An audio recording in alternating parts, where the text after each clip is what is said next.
You're joining the conversation with Shortlisted, a podcast from the Greater Midwest Chapter, or GMC, of the Association of Proposal Management Professionals, where we chat about proposals, the business of winning work, and nailing the shortlists in our lives. I'm your host, Paul Lockwood, Senior Sales Operations Analyst for the Vitality Group in Chicago. And I'm co-host Heather Finch, joining from Milwaukee, Wisconsin, where I lead a team of proposal and presentation specialists. This month, we're having a chat with Marcus Hammond. Hi, Marcus. You want to introduce yourself? Sure. Marcus Hammond. I am a proposal strategist for Burns & McDonnell in Kansas City. And understand that your work history has kind of been a little varied. How did you get to where you are now? Yeah, I've been kind of on a long and winding path. I actually started my professional career as an adjunct English instructor here in the Kansas City area. I taught the gamut of English classes, from developmental English up to, through English 101 or English composition, and then argument and rhetoric, which was our version of 102. And then after 7 years of that, I jumped into the corporate world and became a writer for an accounting firm, which lasted about a year. And I then jumped there to a financial institution and became an RFP writer for the financial institution, and kind of found my place there and spent 6 years there. And now I am a proposal strategist at Burns & McDonnell, so within architecture and engineering. So it's been a windy road. Well, better to be involved with composition on the English side than decomposition, I always say. Correct. So, Marcus, I often find when I look back over my career, there's these kind of surprise threads that I didn't know when I was making changes in my career, but then looking back, I'm like, oh, I see how this experience, helps me here and ties into this. So, having had, a windy road as you describe it, what do you see as some of those threads in your career? Yeah, I mean, I had always kind of thought that I would stay as a teacher because I loved watching individuals, no matter what age group or income bracket or whatever, like grow and writing. And when I went into an office setting and was looking at like different types of, like, whether it be marketing writing or writing a proposal letter or whatever, I saw that thread where I like to help people write better, basically. That kind of followed me because I could see like where I could input, like, hey, this would be better if we did this, like, here's a suggestion, and I could see them, even in that first, corporate job, take that and like establish that into their template or something. And then even further on, when I got more confident in proposal management, seeing different writing styles and being able to identify how to coerce that person to write better or write out of their comfort zone. Like, so that really helped, coming from that instructional background. Yeah. So do you find yourself using your teaching experience a lot in your daily life now? Not so much now. Like, I feel, and there's a reason for that, because where I'm at now, I have an established team behind me, and the people ahead of me are more experienced in what I'm doing. And so it's actually flipped for me now, is where I feel like I'm the student instead of teaching, and I have to be able to change my mindset to be open to, hi, let me pick your brain, instead of being the one whose brain is picked, which is nice. It's kind of that, you have to always be willing to be a student in proposal management, I feel like. Yeah, and so that idea of having to learn. Some of us find ourselves switching industries from time to time, right? Like we're proposal managers first, and then we're learning all of these different industries. So I'm curious, have you found that you have an industry that you like best or that you find most fascinating, or have there been different ways in which different industries have influenced the way that you manage proposals? Yeah. So it's interesting because when I was in finance, like the financial institution, that was commercial driven, sales driven. The people that I was working for, their livelihood was based on whether we win. A portion of it was based on whether we win these RFPs or not, and that was really interesting. And I mean, for me, it kind of showed me I never wanted to be a salesperson. However, switching into now a situation where I'm mostly writing government and federal RFPs, seeing the differences between the two have been pretty impactful, just in process. So prior with the commercial RFPs I was writing, I'll call it a homegrown process. Like I was the only RFP writer or proposal writer. I decided one day that their RFPs could be better, and I was making systems and processes and searching for ways to grow that. Now I've come into a place. I've been in my current role 8 months, I think, and I've come into a team with a process that I don't. All I have to do is learn it, and I see how that has impacted, how that impacts the responses between the two industries. And really it showed me like the process is everything, right? Like you can have poor writers or people who are more engaged in different aspects, and it doesn't matter because you've got this process that you're continually working through, and there's always it provides a safety net, right? Well, clearly, when you were at the financial institution, you did get some good experience there. You were able to bank that experience. Correct. But now that you've gone from commercial to more of a government focus, what do you see as the difficulties that making that transition? Some people may be a little scared of the rigidness of federal and government RFPs. Did you find that daunting?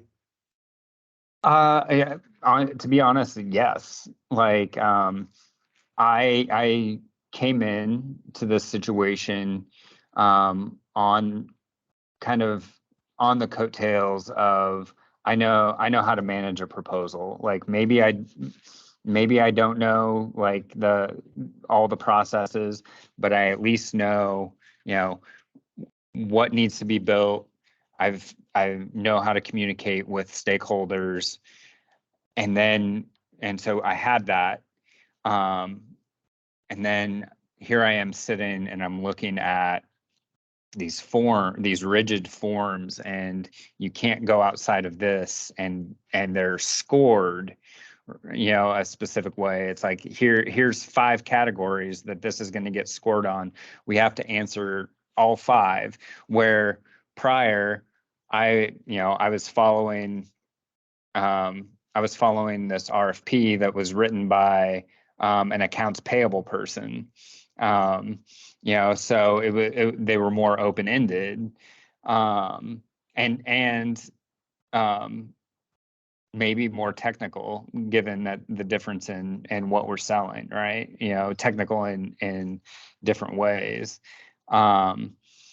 So I did, and I still do, and I think I probably will continue to find the government and federal RFPs kind of daunting because they're rigid. However, again, having that team with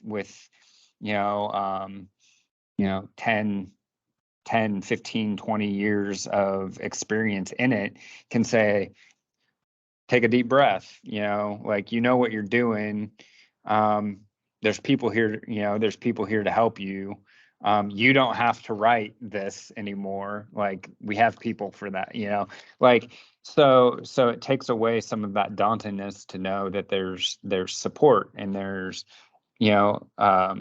SMEs that, all I have to do is know how to read the RFP, and make sure that we're hitting all that criteria.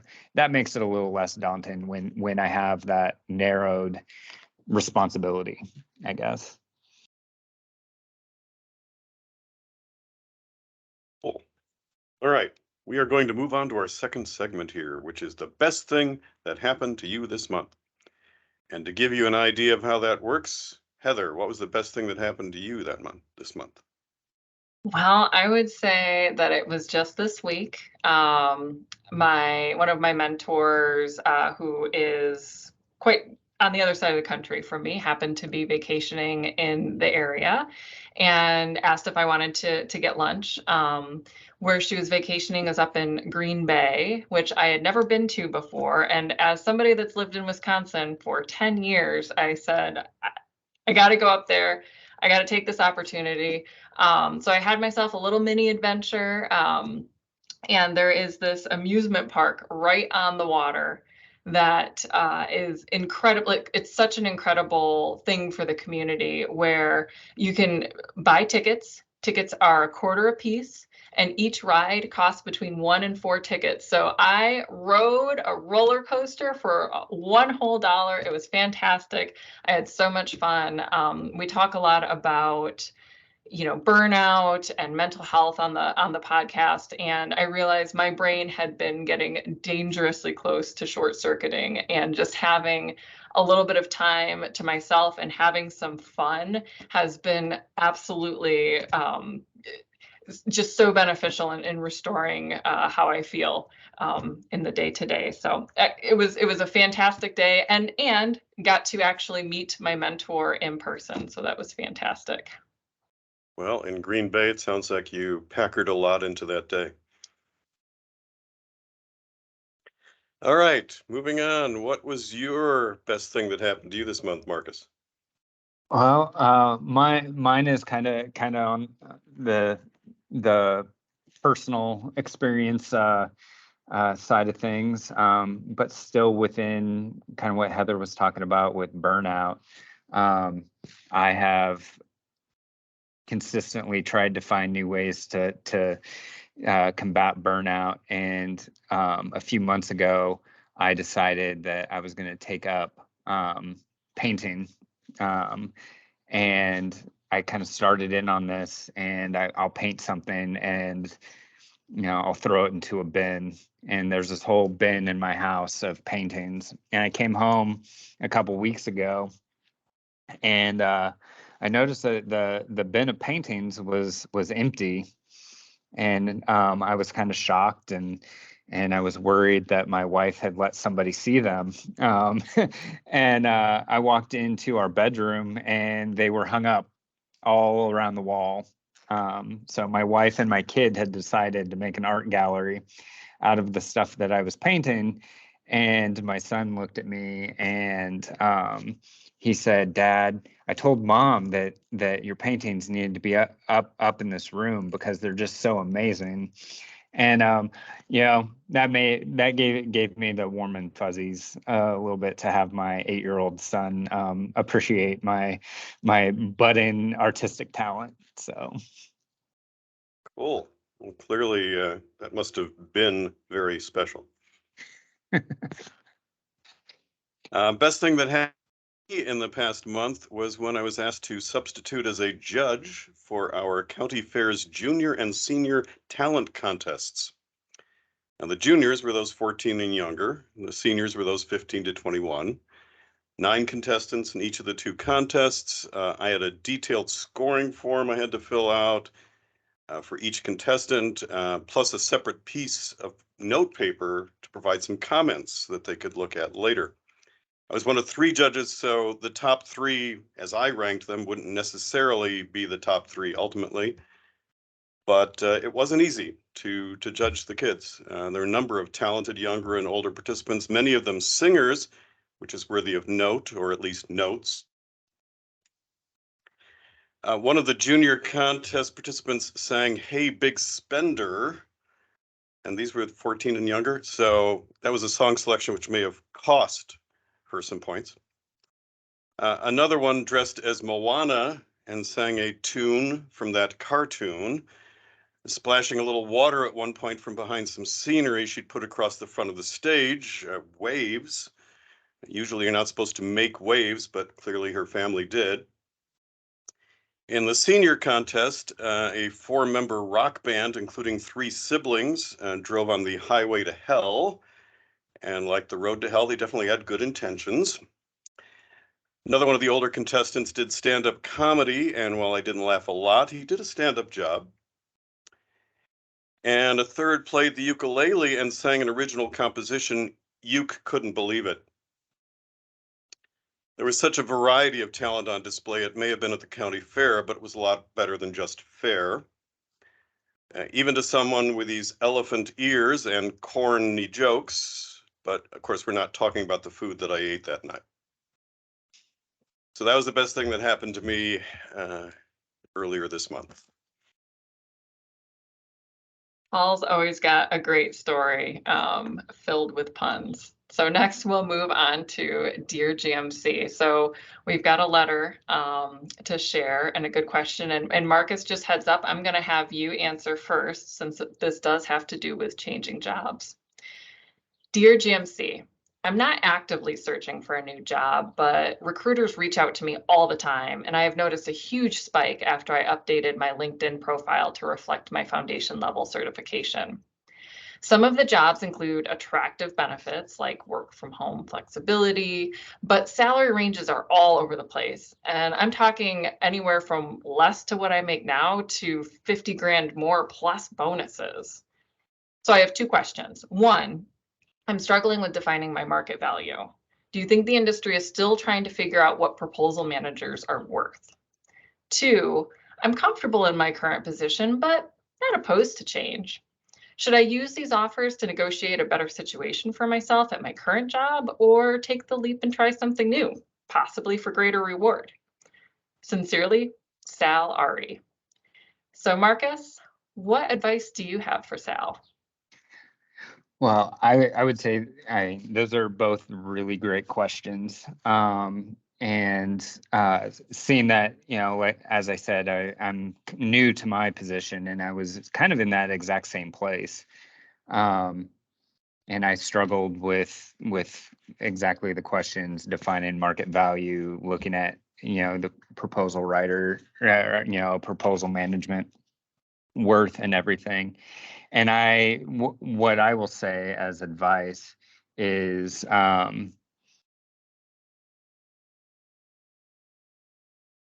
no, like have the confidence in yourself to make that leap. Like my job transition last year was, one of the greatest things that I've done. And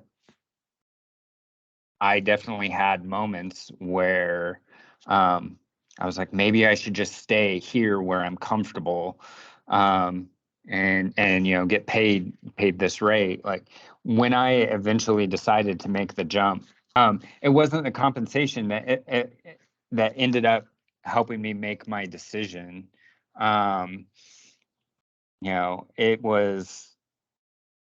It was just the experience. I'm always one who wants to continue to learn. I wanted to continue to learn in proposal management.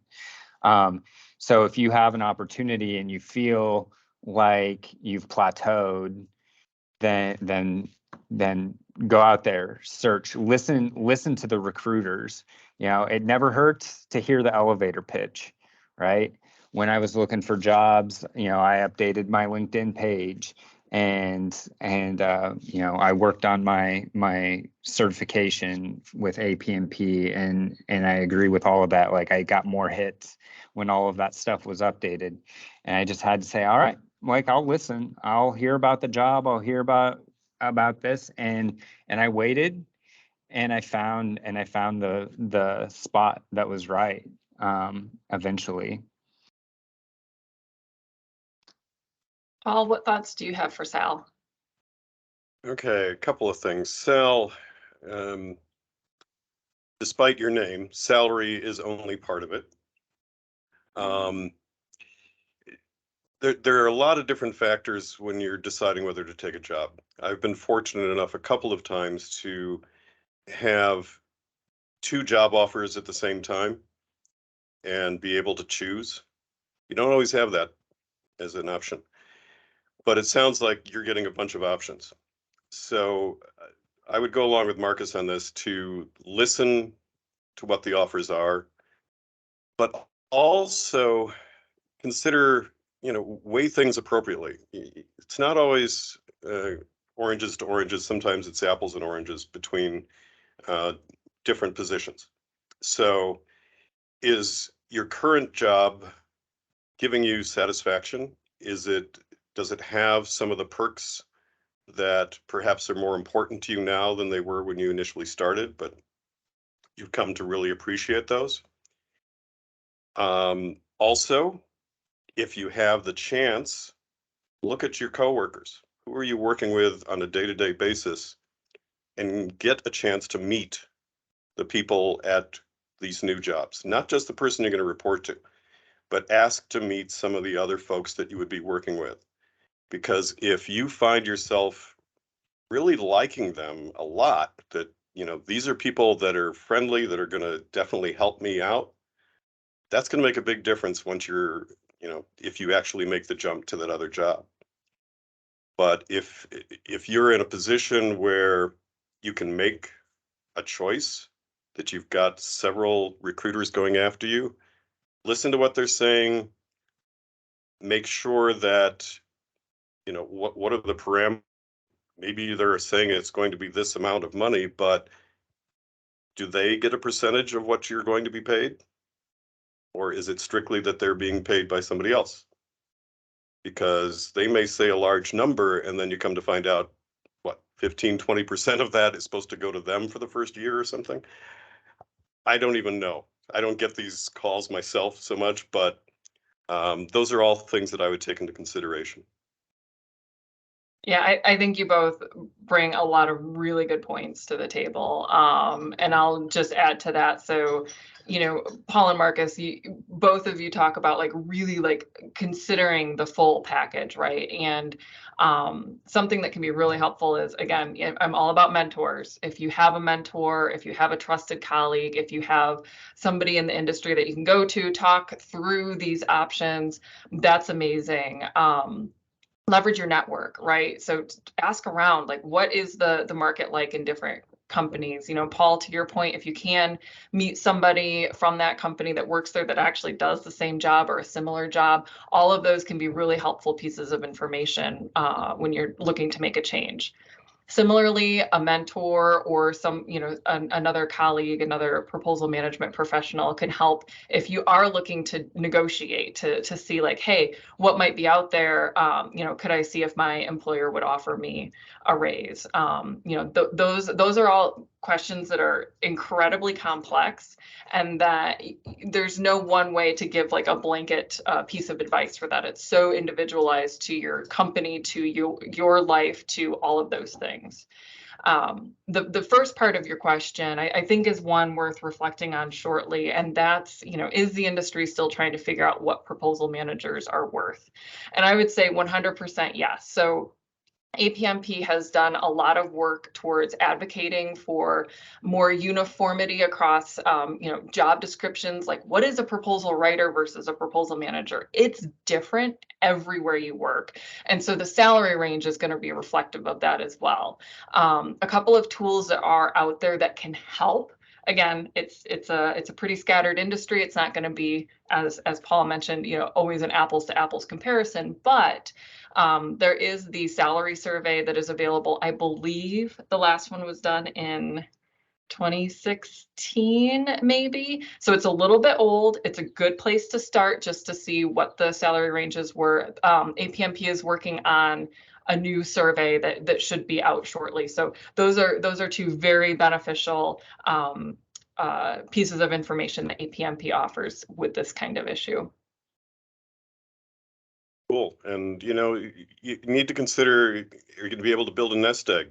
In the case of Marcus, are you going to have Hammond eggs? Anyhow, we hope you enjoyed this episode of Shortlisted and that you'll join us next month. And a quick disclaimer and reminder, the advice offered in this podcast is intended for informational and entertainment purposes only. Use of this podcast is not intended to replace or substitute any financial, medical, legal, or other professional advice. This podcast, its hosts, and APMP GMC are not responsible for the outcome of your actions following any advice in any given situation. You and only you are completely responsible for your actions. Thanks, Heather.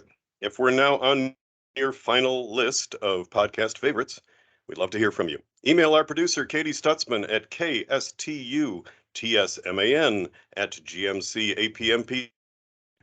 To all those winning business out there, on behalf of me, Heather, our special guest Marcus, and all of us in the Greater Midwest chapter, we'll see you next time on Shortlisted.